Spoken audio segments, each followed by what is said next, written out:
संदीप ने अपनी माँ के कहने पर गांव में शादी कर ली थी। लड़की का नाम था सुनीता।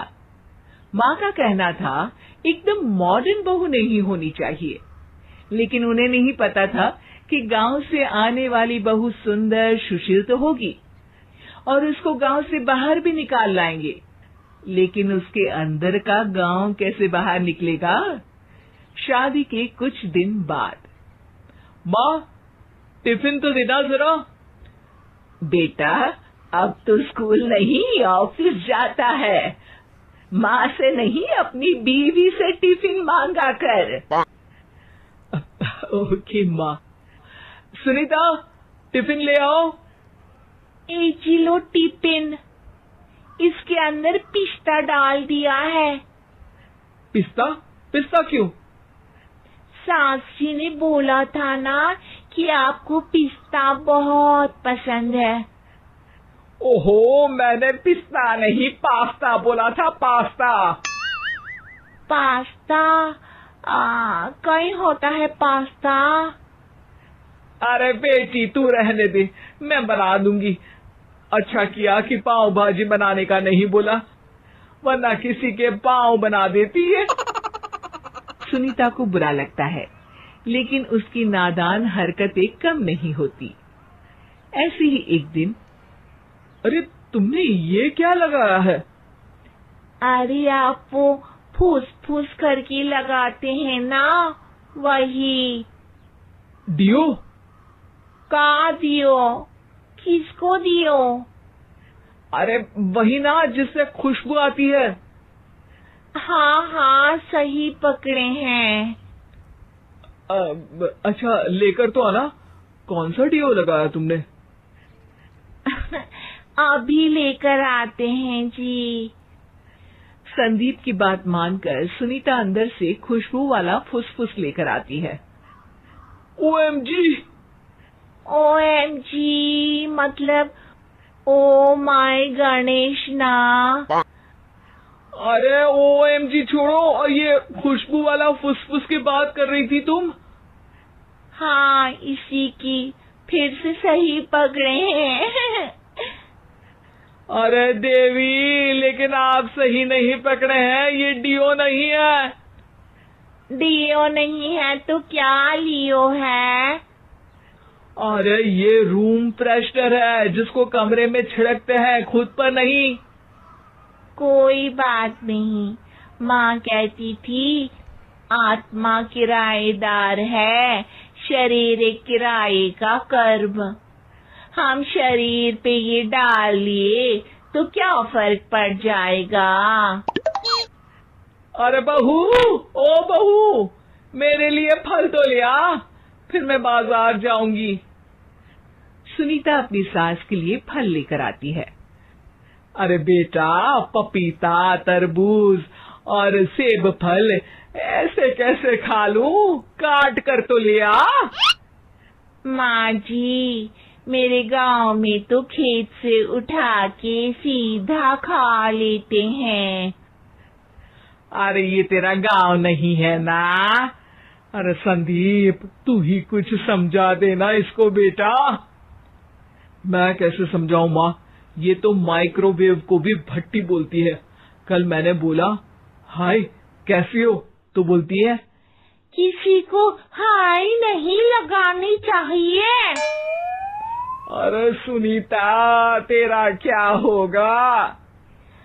अभी तो कैसे बताऊं माँ जी, अभी हम कुछ करेंगे फिर पता चलेगा क्या होगा, लड़का या लड़की। हे भगवान, कहाँ से आ गई है? रामपुर से जी, आप ही तो लेकर आए थे मुझे। अरे मुझे माफ कर दो। पहले कोई गलती तो करिए जी, आपकी तो सारी गलती माफ कर देंगे हम। हाँ अरे बहू, मेरी बात सुन। फल यानी कि फ्रूट जब भी लाए ना तो काट कर लाना, ठीक है? जी ठीक है माँ जी, फल यानी फ्रूट यानी काट के लाऊंगी। सुनीता रोज ही कोई ऐसी हरकत कर देती जिसकी वजह से उसे घर में 2 बातें सुननी पड़ती। एक दिन, माँ, मेरे बॉस घर पर आने वाले हैं शाम को। उनका बर्थडे है, फैमिली साथ नहीं रहती उनके, तो यही पार्टी कर लेंगे। उनको अच्छा लगा तो शायद मेरा प्रमोशन भी हो जाएगा। मैं ना फ्रूट केक लाकर फ्रिज में रख दूंगी और तेरे साथ आज खाना मैं बनाऊंगी, ताकि जब साहब आए तो खाने में कोई गड़बड़ ना हो। शाम को जब सारी तैयारियां हो जाती है, संदीप के साथ बड़े साहब भी घर आते हैं। फ्रूट केक तो ले आना बहू, फिर खाना खाएंगे। अरे इस सब की क्या जरूरत थी, आपने बुलाया वही काफी है। सर, आपका परिवार शहर में नहीं है तो हम ही आपके परिवार जैसे हैं सर। इतने में ही सुनीता फ्रूट केक लेकर आती है और बड़े साहब की टेबल पर रख देती है, और जैसे ही केक के ऊपर का बॉक्स हटाती है, ओह, ये क्या है? केक तो कटा हुआ है। मैं तो ऐसा नहीं लाई थी। आप मुझे शाबाशी दे सकती है माँ जी, मैंने ही केक काट दिया। आपने कहा था ना, फल यानी फ्रूट यानी हमेशा काट के लाना, तो फ्रूट केक भी तो फ्रूट ही है ना, तो मैंने पहले ही काट लिया। होना मैं समझदार। अरे बहू, ये क्या किया? केक हमेशा वही काटता है जिसका जन्मदिन होता है। तुझे एक बात भी समझ नहीं आती, एक नंबर की बेवकूफ है।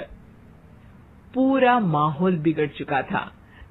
संदीप को लगने लगा था कि साहब उसे प्रमोशन तो दूर की बात है, कहीं डिमोशन ना दे दे, लेकिन साहब बीच में ही बोल पड़ते हैं।